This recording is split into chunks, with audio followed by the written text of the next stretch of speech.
students, so welcome to our YouTube channel The DR Learning। मेरा नाम रूपिका है। मैं आज आपको साइंस पढ़ाने वाली हूँ। सो साइंस में सबसे पहले हम चैप्टर पढ़ेंगे मोशन।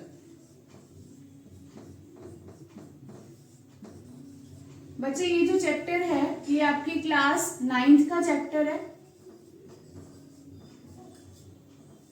और ये चैप्टर फिजिक्स जो है उसका पहला चैप्टर है।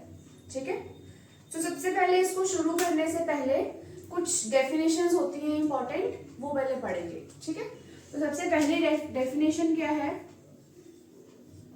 आपको पता होना चाहिए। ये क्या होता है? रेस्ट। तो हम कब कहते हैं कि हमारी बॉडी जो है वो किसमें, रेस्ट में है या मोशन में है, हमें कैसे पता चलता है? आपको कहीं रेस्ट में बॉडी जो होती है वो मूव नहीं करती, वो हिलती नहीं है, इसलिए हम उसको कह देते हैं वो किसमें है? रेस्ट में है। इसको एक एग्जांपल से समझेंगे, ध्यान से समझना जरा। एग्जांपल है, देखो मान लो ये आपका कोई स्कूल है, आप सभी बच्चे स्कूल जाते हैं ना, तो ये स्कूल है और ये क्या है? आपका घर। ठीक है, ये क्या है? आपका घर, होम। होम में क्या है? आप रहते हैं, आपके पेरेंट्स, सिबलिंग्स सब रहते हैं। ठीक है, तो यहाँ पर एक जो बच्चा है जो स्कूल जाता है वो क्या करता है? स्कूल रोज जाता है। ठीक है ना, तो ये मान लो इनके घर से इनके स्कूल का जो डिस्टेंस है वो 20 किलोमीटर मान लो। तो ये बच्चा जो है वो 20 किलोमीटर रोज ट्रेवल करके अपने स्कूल में जाता है। ठीक है, तो ये बच्चा मान लो आधे रास्ते पहुंच गया, आपको कितना डिस्टेंस कवर कर लिया? 10 किलोमीटर डिस्टेंस कवर कर लिया। ये 10 किलोमीटर डिस्टेंस कवर कर लिया का क्या मतलब है? आप कहोगे कि वो जो पर्सन है वो स्कूल की तरफ जा रहा है, मतलब वो पर्सन मूव कर रहा है। ठीक है, तो यहाँ इस सिनेरियो में मैं कह दूं कि ये जो पर्सन है और ये जो स्कूल है, इस पर्सन का इस स्कूल से जो डिस्टेंस है वो 20 किलोमीटर है, 20 किलोमीटर ही है। तो वो कब पॉसिबल है? जब ये स्कूल नहीं जाएगा। इसका मतलब ये क्या है? ये बॉडी क्या है? रेस्ट में। आप कह दोगे ये बॉडी रेस्ट में, इसने मूव ही नहीं किया, इसके बीच का जो डिस्टेंस है वो कम भी नहीं हुआ या ज्यादा नहीं हुआ। ठीक है ना, तो उस सिनेरियो में ये जो बॉडी है वो रेस्ट में है। तो आप इसको ऐसे समझ सकते हैं कि जब भी कोई बॉडी की लोकेशन एक फिक्स्ड पॉइंट से चेंज नहीं हो रही, ये बॉडी है और ये एक फिक्स्ड पॉइंट है। ठीक है, आप इसी से सारी चीजें देख रहे हैं। 20 किलोमीटर है, अगर आप इधर को जाएंगे तो वो डिस्टेंस रिड्यूस हो जाएगा, पीछे को जाएंगे तो डिस्टेंस बढ़ जाएगा। अगर आपका ऑब्जेक्ट जो है और उसका जो एक फिक्स्ड पॉइंट है उससे डिस्टेंस फिक्स्ड ही रह रहा है, कांस्टेंट ही रह रहा है, चेंज नहीं हो रहा, तो उसका क्या मतलब है कि ये बॉडी जो है वो रेस्ट में है। और इस फिक्स्ड पॉइंट को जिससे आप सारी चीजें देख रहे हैं उसको क्या कहते हैं? Reference point. आप इसकी रेफरेंस से देख रहे हैं इसको, रेफरेंस पॉइंट। ठीक है, तो ये बहुत इंपॉर्टेंट बात है, आप इसको माइंड में रखना। अब आप डेफिनेशन देखिए जरा, उससे काफी चीजें क्लियर हो जाएंगी।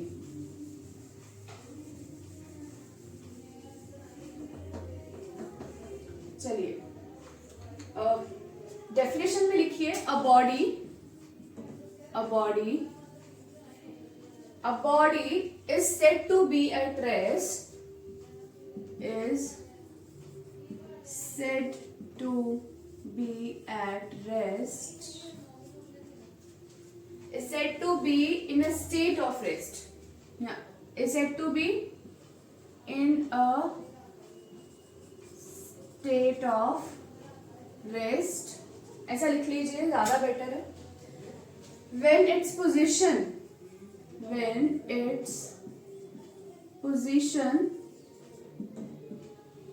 does not change, when its position does not change with respect to the reference point। अब आपको पता चल गया होगा कि रेफरेंस पॉइंट क्या है? एक स्थिर पॉइंट है जिससे आप सारी चीजों को ऑब्जर्व कर रहे हैं। ठीक है, नेक्स्ट डेफिनेशन देखिए, बहुत ही इंपॉर्टेंट है, मोशन। सो मोशन, एक बॉडी जो है वो हम कब कहेंगे कि वो मोशन में है, जब उसकी लोकेशन जो है टाइम के साथ साथ चेंज हो रही है। मान लो कि एक ये बॉडी है, ये इस पॉइंट पे है, इस पॉइंट को मान लो ए कह दो, ठीक है।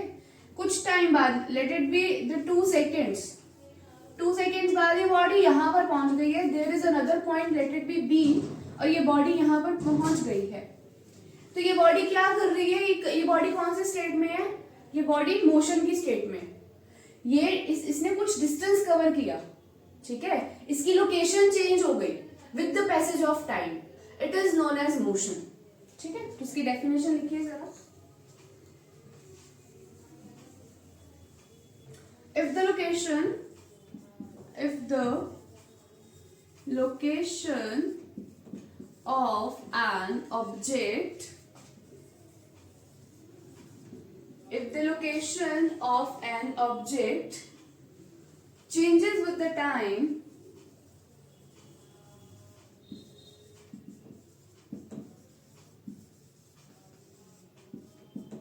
टाइम के साथ साथ जब बॉडी की लोकेशन चेंज होती जाएगी, then you can say that the object is said to be in motion.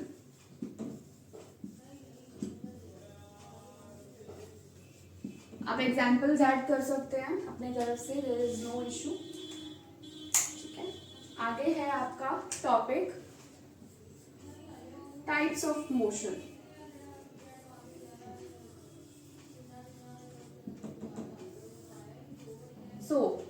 हमारे पास यहाँ पर 3 तरह के टाइप्स होते हैं मोशन के। सबसे पहला जो है circulatory motion.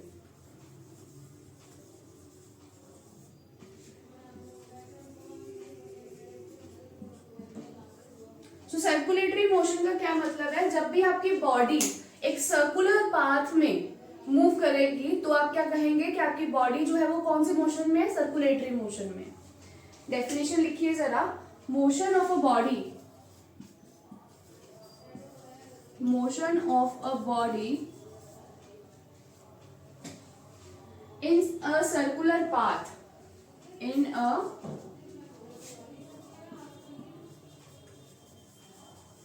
circular path is called as circulatory motion. I hope आप साथ साथ में लिख रहे होंगे, आप इसको उतार लीजिए। अच्छा, इसकी एग्जाम्पल आप अपने खुद से सोचोगे, अपने माइंड से सोचोगे और मुझे कमेंट बॉक्स में कमेंट करके बताएंगे कि इसकी क्या एग्जाम्पल हो सकती है सर्कुलेटरी मोशन की, ठीक है। चलिए नेक्स्ट टाइप है बच्चे लीनियर मोशन।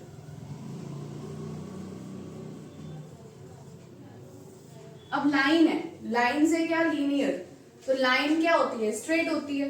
तो आपकी जो बॉडी है, जब आपकी बॉडी एक लीनियर मतलब स्ट्रेट पाथ फॉलो करेगी, सीधा सीधा चली जाएगी, तो आप उसमें क्या कहोगे कि बॉडी किसमें है, लीनियर मोशन में है। डेफिनेशन लिखिए जरा, motion of a body, motion of a body in a, कौन सा पाथ अब आएगा, स्ट्रेट पाथ आएगा। In a straight path, in a straight path is called as linear motion। इसकी भी एग्जाम्पल आप खुद सोचेंगे, ठीक है, और आप मुझे बताएंगे कि इसकी एग्जाम्पल क्या हो सकती है। Third one is oscillatory motion.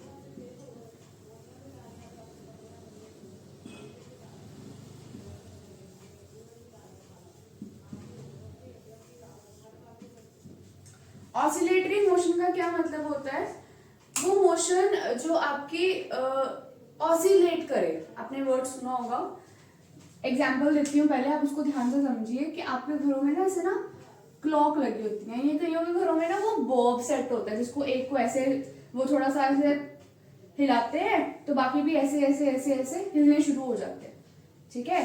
तो इसकी मोशन कैसी होती है, सबसे पहले देखते हैं कि ये एक पॉइंट है, पहले ये यहीं पे होता है, जब हम इसको थोड़ा सा जर्क देते हैं, ठीक है, तो ये क्या करता है, ये पहले इधर जाता है, फिर इधर आता है, फिर इधर जाता है, फिर इधर आता है, ऐसे ऐसे ये मूव करता रहता है।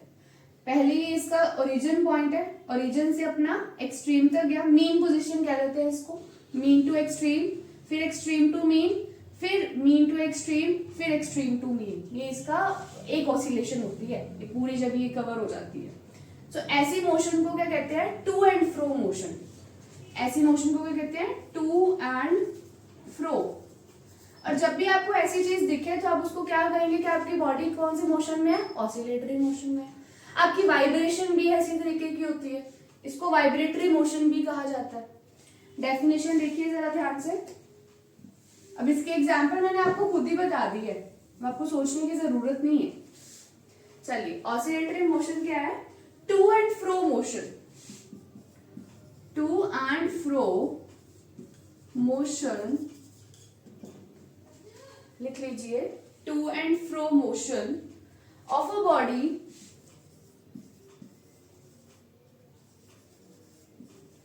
with respect to origin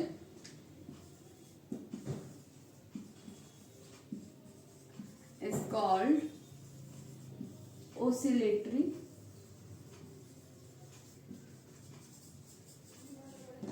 motion। ठीक है, आई होप आपको क्लियर हुआ होगा ये चीजें। सर्कुलेटरी, तीनों टाइप्स ऑफ मोशन आपकी क्लियर है।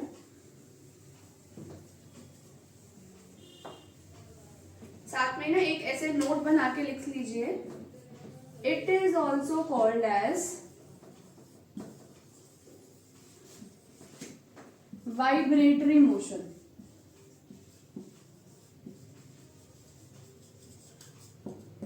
ठीक है,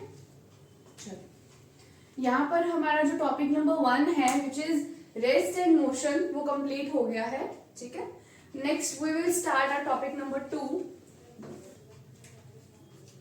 बच्चे, हम हर वीडियो में अपने 2 ही टॉपिक्स कवर करेंगे, तो आपकी वीडियो जो है उसमें आज के लिए हमारा जो काम है, हमारा टॉपिक नंबर 2 रह गया है, बस उसको आप ध्यान से समझिए।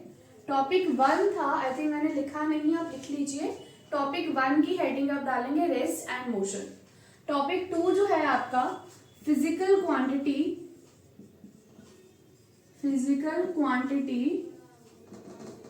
And its types.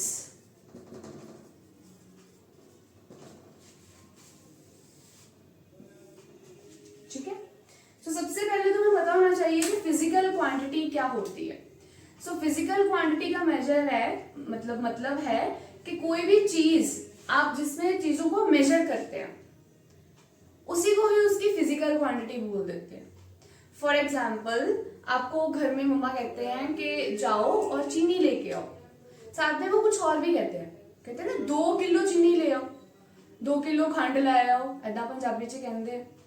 तो आप क्या करते हो, जो 2 kgs है, केजी जो है वो क्या डिफाइन कर रहा है, उसकी मेजरमेंट, कि आपने कितनी चीनी लानी है। जब तक आपकी मम्मा ये नहीं बोलेंगे कि इतनी चीनी ले आओ, तब तक आप क्या कहोगे जाकर, कुछ भी नहीं कह सकते। आप किसी शॉपकीपर को जाकर ऐसे थोड़ी बोलोगे मुझे चीनी दे दो, वो पूछेगा ना कितनी चीनी चाहिए आपको। तो उस सिनेरियो में जब आप 2 kg, 5 kg, 3 kg ये सब बोलेंगे तो उसको पता चल जाएगा कि आपको कितनी चीज चाहिए। ये चीजें क्या शो करती है, मेजरमेंट शो करती है। ठीक है, तो इसको जरा ध्यान से समझो। डेफिनेशन लिखो, फिजिकल क्वांटिटी की डेफिनेशन क्या है, एनी क्वांटिटी, कोई भी quantity,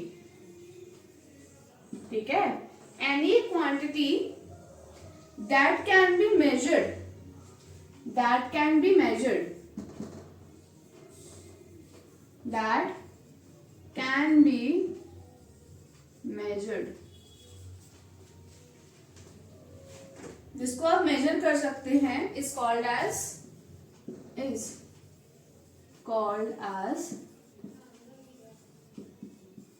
physical quantity। I hope आपको ये डेफिनेशन समझ में आई हो। ठीक है, साथ साथ में जो इंपॉर्टेंट चीजें होती हैं उनको एज ए अंडरलाइन भी करा करें। ठीक है, चलिए फिजिकल क्वांटिटी के दो टाइप्स होते हैं हमारे पास।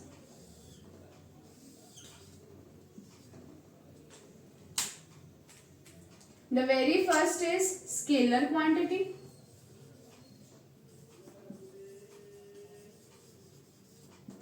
And the second one is vector quantity. ये आपने अपने क्लासेस में, स्कूल में ये नाम सुना होगा, स्केलर, वेक्टर। तो ये दोनों ही किसकी टाइप्स हैं? फिजिकल क्वांटिटी की टाइप्स हैं। ठीक है, तो आप ये याद रखिएगा।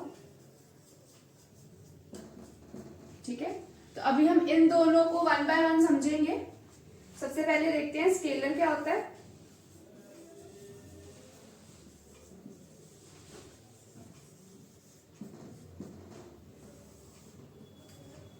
ध्यान से देखो, स्केलर क्वांटिटी का मतलब है कि ऐसी क्वांटिटी जिसमें सिर्फ आपको मैग्नीट्यूड की ही जरूरत हो, जिसमें सिर्फ मैग्नीट्यूड ही होता है, डायरेक्शन नहीं होती, उस क्वांटिटी को क्या कहते हैं? Scalar quantity. डेफिनेशन लिखिए जरा। It is the physical quantity, it is the physical quantity ये वो फिजिकल क्वांटिटी है having on magnitude, having on magnitude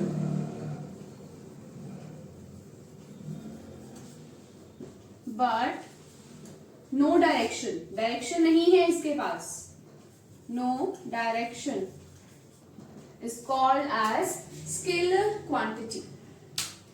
इसकी एग्जाम्पल आपको बता देते हैं। एग्जाम्पल क्या है, आप समझ सकते हैं इसकी एग्जाम्पल क्या होगी? Distance, distance, speed. अब आप कहोगे डिस्टेंस कैसे स्केलर क्वांटिटी? आप मान लीजिए, एग्जाम्पल लीजिए कि यहां पर एक बॉडी है, ए बॉडी, ठीक है, वो 5 मीटर इधर को गई, वो 5 मीटर इधर को आई, ठीक है, वो 10 मीटर इधर को गई, इधर को आई, ठीक है, वो फिर 10 मीटर आगे चली गई, ठीक है। और अगर मैं आपसे पूछूं कि ये बॉडी ने कितना डिस्टेंस कवर किया, आप क्या कहोगे? 5 + 5 + 10 + 10। आप मुझे कहोगे कि इसने कितना डिस्टेंस कवर किया? 30 मीटर डिस्टेंस कवर किया। आपने ये 30 मीटर बताते टाइम क्या डायरेक्शन नोट की? नहीं की। आपने ये देखा कि ये बॉडी किधर मतलब कितना कितना मूव की है, कितना कितना चली है, बस आपने वही देखा। आपने मैग्नीट्यूड ही देखा, 5 मीटर चली है, अच्छा ठीक है, 5 चलिए, 10 चलिए, 10 चलिए, इन सबको प्लस कर दो, हमारा डिस्टेंस आ गया। सो डिस्टेंस जो होता है उसमें हम जब भी उसको उसका आंसर निकालते हैं तब भी कभी भी हम उसको उसकी डायरेक्शन नहीं देखते। तो distance is a scalar quantity. और स्पीड का जो फॉर्मूला है उसमें डिस्टेंस ही आता है। आपको पता हो कि स्पीड का क्या फॉर्मूला होता है? Distance upon time. सो टाइम और डिस्टेंस दोनों ही स्केलर क्वांटिटी है, और अगर दोनों ही स्केलर है तो स्पीड भी स्केलर हुई। सो इससे आपकी जो स्पीड है वो भी एक स्केलर क्वांटिटी है। ठीक है, नोट कर लीजिए। आगे डिस्कस करेंगे वेक्टर क्वांटिटी के बारे में।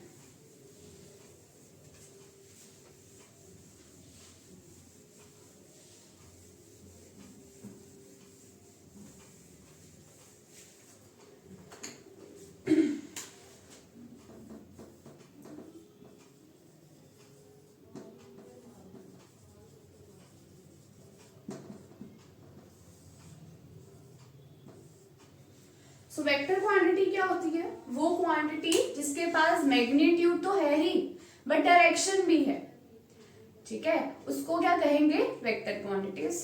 सो लिखिए इसकी definition. It is the physical quantity, it is the physical quantity, लिख लीजिए, it is the physical quantity that requires both magnitude, that requires both magnitude and direction. तो इसकी एग्जांपल होगी आपकी डिस्प्लेसमेंट, वेलोसिटी। अब आप कहोगे ये क्या है, ये डिस्टेंस का भाई है, डिस्प्लेसमेंट कहोगे ना। काफी बच्चों को कंफ्यूजन होती है कि डिस्टेंस क्या है, डिस्प्लेसमेंट क्या है, फर्क नहीं पता चलता दोनों के बीच में। कई तो इसको सेम ही समझ लेते हैं, पर नहीं, फर्क है। इसको एक एग्जांपल से समझेंगे, ठीक है। डिस्टेंस को एग्जांपल क्या है, मान लो ये एक बॉडी है ए, ठीक है। ये एक बॉडी है जो कि ए पोजीशन पे पड़ी है, और ये बॉडी जो है वो बी तक गई है, ठीक है। बॉडी बी तक गई है एंड फिर से यू टर्न मार के ए पर आ गई। मान लो इसके बीच में डिस्टेंस है 10 मीटर। तो अगर मैं आपसे पूछूं कि इस सिनेरियो में डिस्टेंस कितना है, आप मुझे कह दोगे 10 मीटर इधर को गई और फिर से वो 10 मीटर वापस आई, तो आपका डिस्टेंस कितना हो जाएगा, 20 मीटर हो जाएगा। क्योंकि डिस्टेंस में हम क्या चीज नहीं देखते, डायरेक्शन नहीं देखते, वो एक स्केलर क्वांटिटी है। बट जब मैं आपसे पूछूं कि इसकी डिस्प्लेसमेंट कितनी है, तो डिस्प्लेसमेंट के केस में आप डायरेक्शन देखोगे। क्यों देखोगे, क्योंकि ये वेक्टर क्वांटिटी है। अब डायरेक्शन का क्या मतलब है यहाँ पर, जब एक बॉडी 10 मीटर किसी ए पोजीशन पे है और उसी से आगे 10 मीटर डिस्टेंस कवर किया है और फिर से उसी पोजीशन पे आ गई है, मतलब यहाँ पर एक बॉडी की इनिशियल पोजीशन और फाइनल पोजीशन सेम है, तो उस सिनेरियो में आपका जो डिस्प्लेसमेंट है वो 0 हो जाती है। आपकी जो डिस्प्लेसमेंट है वो 0 हो जाती है, ठीक है। यही फर्क है डिस्टेंस और डिस्प्लेसमेंट में। डिस्प्लेसमेंट में आपको डायरेक्शन का भी ध्यान रखना है। आपको ये देखना होता है कि इनिशियल पोजीशन और फाइनल पोजीशन कहीं सेम तो नहीं है, ठीक है। तो displacement is the shortest path covered by a body. कोई भी बॉडी जो है सबसे छोटा पाथ कितना कवर किया उसने, वो हम उसको डिस्प्लेसमेंट कहते हैं। आगे चल के उसको डीपली अंडरस्टैंड करेंगे, बट फॉर द टाइम आप ये समझ लीजिए कि जो डिस्प्लेसमेंट होती है उसके लिए डायरेक्शन इंपॉर्टेंट होती है। डिस्टेंस को जब हम मेजर करते हैं तो उसमें डायरेक्शन इंपॉर्टेंट नहीं होती। वेलोसिटी के फॉर्मूले में फॉर्मूला क्या होता है, डिस्प्लेसमेंट ओवर टाइम। तो अगर डिस्प्लेसमेंट मेरी वेक्टर क्वांटिटी है तो ओवरऑल मेरी क्वांटिटी क्या हो जाएगी, वेक्टर क्वांटिटी। अगर ये वेक्टर है तो ये भी वेक्टर होगी, ठीक है। तो ध्यान में रखिए इन चीजों को। यहाँ पर बच्चे आपका टॉपिक नंबर 2 जो है वो खत्म हो जाता है। सो आज के लिए हम 2 टॉपिक ही करेंगे, आप इसको अच्छे से रिवाइज कर लीजिए। कल हम नेक्स्ट जो है टॉपिक नेक्स्ट वीडियो में करेंगे, और अगर आपको इसमें कोई डाउट है या कुछ आपने पूछना है तो आप कमेंट कर सकते हैं। Thank you.